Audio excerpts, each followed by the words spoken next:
আপনারা যারা civil surgeon কার্যালয় নিয়োগ পরীক্ষা ভবিষ্যতে অংশগ্রহণ করবেন তাদের জন্য আজকের এই ভিডিওতে থাকছে নিয়োগ পরীক্ষায় সাজেশন, প্রশ্ন প্যাটার্ন, বিগত সালের প্রশ্ন নিয়ে বিস্তারিত আলোচনা। আশা করি ভিডিওটি প্রথম থেকে শেষ অবধি দেখার চেষ্টা করবেন আর অবশ্যই চ্যানেলটি সাবস্ক্রাইব করে আমাদের পাশে থাকবেন। প্রথমে আমরা আলোচনা করব একটা প্রিভিয়াস কোশ্চেন ব্যাংক, মানে প্রিভিয়াস কোশ্চেন ব্যাংক আলোচনা করব। তারপর আলোচনা করব কোন কোন টপিকস পড়লে আপনি 100% প্রশ্ন কমন পাবেন। এরপর আলোচনা করব পরীক্ষা রিটেন নাকি এমসিকিউ হবে। তারপর আলোচনা করব রিটেন হলে কেমন প্রশ্ন আসে আর এমসিকিউ আসলে কেমন প্রশ্ন আসে, এমসিকিউর জন্য কোন কোন বই পড়তে হবে এবং রিটেনের জন্য কোন কোন বই পড়তে হবে এবং কোন কোন বই পড়লে আপনি 100% প্রশ্ন কমন পাবেন, বিস্তারিত আলোচনা করা হবে। অবশ্যই সময় দিয়ে আমাদের সাথে থাকবেন এবং চ্যানেলটি সাবস্ক্রাইব করে আমাদের পাশে থাকবেন। এখন একটা কথা বলি, স্বল্প সময়ে যদি আপনি একটা যে কোনো জিনিসের প্রিভিয়াস কোশ্চেন ব্যাংক পড়েন তাহলে কিন্তু আপনার কোশ্চেন প্যাটার্ন সম্পর্কে একটা ধারণা হবে।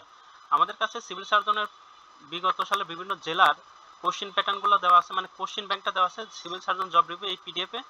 টোটাল কোশ্চেন ব্যাংকটা আপনি যদি সমাধান করতে পারেন তাহলে একটা ধারণা পাবেন। এই টোটাল কোশ্চেন ব্যাংকের মূল্য 40 টাকা। যারা নিতে চান তারা এই নাম্বারে হোয়াটসঅ্যাপের মাধ্যমে যোগাযোগ করে এই পিডিএফটা সংগ্রহ করে নেবেন। এই পিডিএফে 23 সাল, 24 সাল এবং 25 সালের কোশ্চেন ব্যাংকগুলো দেওয়া আছে এবং সাথে উত্তরও দেওয়া আছে। এখন আলোচনা করি যে প্রিভিয়াস কোশ্চেন ব্যাংকটা।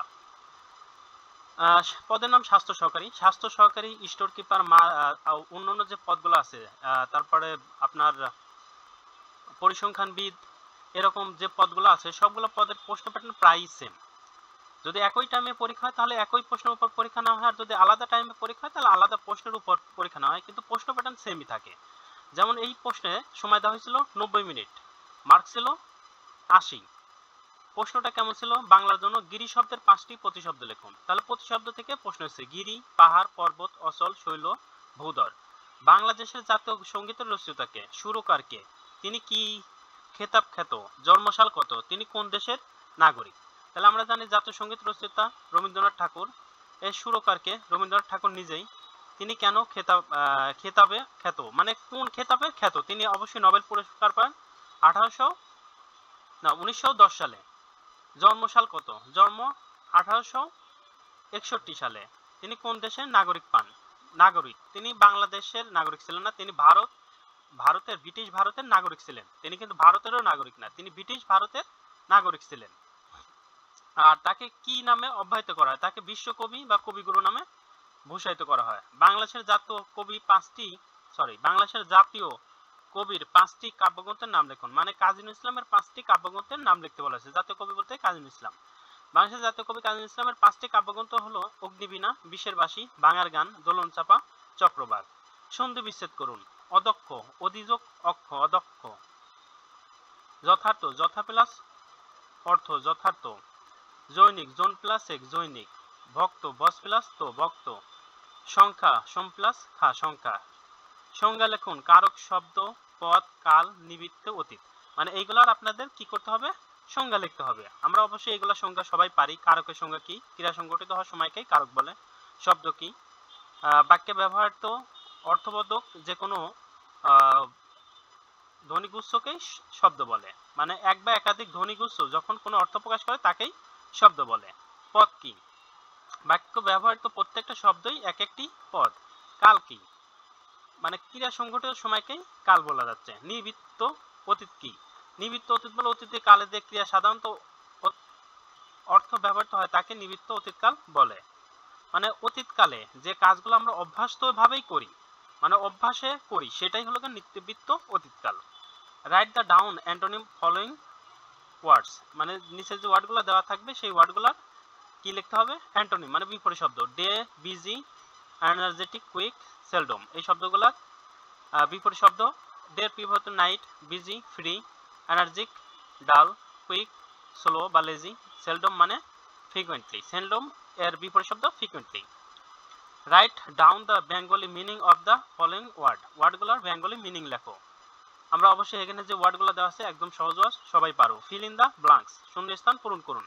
এই ব্ল্যাঙ্কস এর মধ্যে অধিকাংশ পরীক্ষা preposition, article, right form of থেকে প্রশ্নগুলো আসে। ট্রান্সলেট ইনটু ইংলিশ, ইংরেজি থেকে বাংলা, বাংলা থেকে ইংরেজি, যে কোনো একটা ট্রান্সলেশন আসতেই পারে।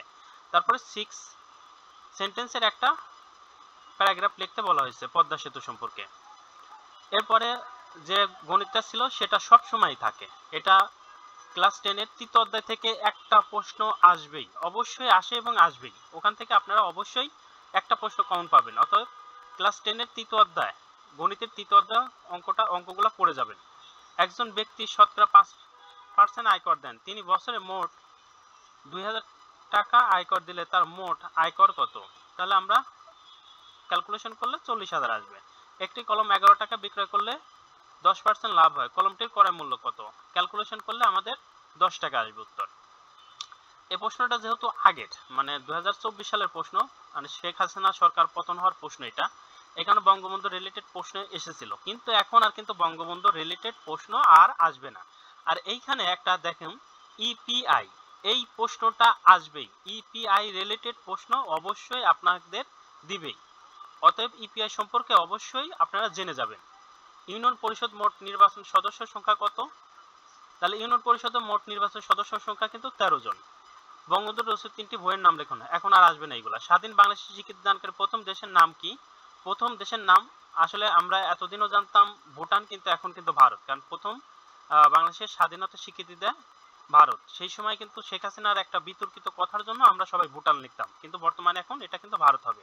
তাহলে আপনারা বুঝতে পারছেন যে আপনাদের প্রশ্ন আসবে বাংলা, ইংরেজি, গণিত এবং সাধারণ জ্ঞান, এই 4টা টপিকের উপর।